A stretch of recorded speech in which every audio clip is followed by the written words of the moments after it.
भगवान श्री कृष्ण ने कहा है कि एकादशी के दिन ब्रह्म हत्या या भ्रूण हत्या के पाप को भी नष्ट करता है और व्यक्ति को परम पुण्यात्मा बनाकर आध्यात्मिक लोक की ओर उन्नत करता है। जो व्यक्ति श्रद्धा पूर्वक कामिका एकादशी की महिमा का श्रवण मात्र भी करता है वह पाप मुक्त होकर भगवान विष्णु के धाम लौट जाता है। जय स्वामीनारायण दास ना दास डिवाइन इमेजिन चैनल में आप सबका स्वागत है। तो आइए श्रवण करते हैं कामिका एकादशी की व्रत कथा। महाराज युधिष्ठिर ने कहा, हे परम पुरुषोत्तम भगवान, आपने अभी देवशयनी एकादशी की महिमा का वर्णन किया है। कृपया अब आप आषाढ़ मास के कृष्ण पक्ष की एकादशी की महिमा का गुणगान करें। परम भगवान श्री कृष्ण ने कहा, हे राजन, कृपया इस पवित्र व्रत के पालन से होने वाले शुभ प्रभावों का वर्णन ध्यान पूर्वक श्रवण करें। नारद मुनि ने एक बार ब्रह्मा से इसी विषय में जिज्ञासा की थी कि ब्रह्मा ने उत्तर दिया, मेरे प्रिय पुत्र नारद, जन कल्याण हेतु मैं तुम्हारी इस जिज्ञासा को अवश्य शांत करूंगा, क्योंकि आषाढ़ मास के कृष्ण पक्ष में आने वाली कामिका एकादशी की महिमा के श्रवण मात्र से अश्वमेध यज्ञ के समान पुण्य प्राप्त होता है और जो भी शंख चक्र गदा पद्म विष्णु का ध्यान या आराधना करता है उसे प्राप्त फल काशी में स्नान से प्राप्य फल से कहीं अधिक है। परंतु कामिका एकादशी के पालन कर्ता को हिमालय में भगवान केदारनाथ या वन सागर सहित संपूर्ण पृथ्वी के दान से भी अधिक महान फल प्राप्त होता है। कामिका एकादशी व्रत पालन से प्राप्त होने वाला फल बछड़े चारे सहित दुग्धधारी गौओं के दान के समान है। इस पवित्र दिन जो भी भगवान विष्णु की भक्ति करता है वह गंधर्वों, पन्नगों, नागों तथा देवों द्वारा महिमा मंडित होता है। जो भी अपने पूर्व जन्मों के पापों से भयभीत है तथा पापी भौतिक जीवन में पूर्णतः निमग्न है, उसे मुक्ति को पाने के लिए अपने सामर्थ्य अनुसार इस व्रत का पालन करना चाहिए।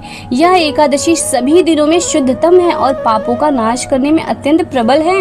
हे नारद, एक बार भगवान श्री हरि ने स्वयं इस एकादशी के विषय में कहा था, जो भी कामिका एकादशी व्रत का पालन करता है उसे समस्त आध्यात्मिक शास्त्रों के अध्ययन से प्राप्त पुण्यों से भी अधिक पुण्य प्राप्त होते हैं। जो भी इस विशेष दिन उपवास करके संपूर्ण रात्रि जागरण करता है उसे कभी भी साक्षात मृत्यु यमराज के क्रोध का सामना नहीं करना पड़ता। जो भी कामिका एकादशी का पालन करता है उसका कभी पुनः जन्म नहीं होता और पूर्व काल में जिन योगियों ने इस दिन व्रत का पालन किया है वे आध्यात्मिक लोक को प्रस्थान कर गए हैं। अतएव हमें भी उनके पद चिन्हों का अनुसरण करते हुए इस व्रत का गंभीरता पूर्वक पालन करना चाहिए। भगवान श्री हरि की तुलसी दल से पूजा अर्चना करने वाला व्यक्ति पाप मुक्त हो जाता है। वह उसी प्रकार पाप से अस्पृश्य हो जाता है जिस प्रकार कमल दल जल से स्पर्श नहीं करता। भगवान श्री हरि को एक तुलसी दल अर्पित करने वाली को 200 ग्राम स्वर्ण या 800 ग्राम चांदी दान करने के समान पुण्य प्राप्त होता है। भगवान केशव को नव अंकुरित तुलसी मंजरी अर्पित करने वाला व्यक्ति अपने पूर्व जन्मों तथा वर्तमान जन्म के सभी पापों से मुक्त हो जाता है। वास्तव में कामिका एकादशी पर तुलसी के दर्शन मात्र से समस्त पापों से निवृत्ति हो जाती है और उसके स्पर्श मात्र से प्रार्थना से समस्त व्याधियां दूर हो जाती हैं। तुलसी देवी को अर्पित करने वाले व्यक्ति को मृत्यु के स्वामी यमराज का भय नहीं रहता। जो व्यक्ति इस दिन तुलसी का पौधा रोपता है वह मृत्यु उपरांत भगवान के धाम में वास करता है। यमराज के सचिव चित्रगुप्त भी उस व्यक्ति के फलों की गणना करने में असमर्थ हैं जो श्रीमती तुलसी देवी को नित्य घी का दीपक अर्पित करता है। परम पुरुषोत्तम भगवान को यह एकादशी इतनी प्रिय है कि जो व्यक्ति इस दिन उन्हें घी का दीपक अर्पित करता है उसके सभी पूर्वज उच्च लोकों को जाकर दिव्य अमृत का पान करते हैं। यह एकादशी इतनी महान है कि यदि कोई व्रत पालन में असमर्थ है परंतु इसमें वर्णित प्रक्रिया का पालन करता है वह अपने वंशजों के साथ उच्च स्वर्गीय लोकों की ओर उन्नत होता है। यदि कोई निरपराध जैसे ब्राह्मण, भ्रूण, निकलंक स्त्री आदि की हत्या करता है तो वह कामिका एकादशी की महिमा के श्रवण मात्र से उसकी पाप पूर्ण प्रतिक्रियाओं से मुक्त हो जाता है। परंतु पहले से ही यह विचार नहीं कर लेना चाहिए कि वह ब्राह्मण या किसी निर्दोष की हत्या कर सकता है और तत्पश्चात इस एकादशी की महिमा का श्रवण कर मुक्त हो जाएगा। इस प्रकार जानबूझकर किया गया पाप घृणित है।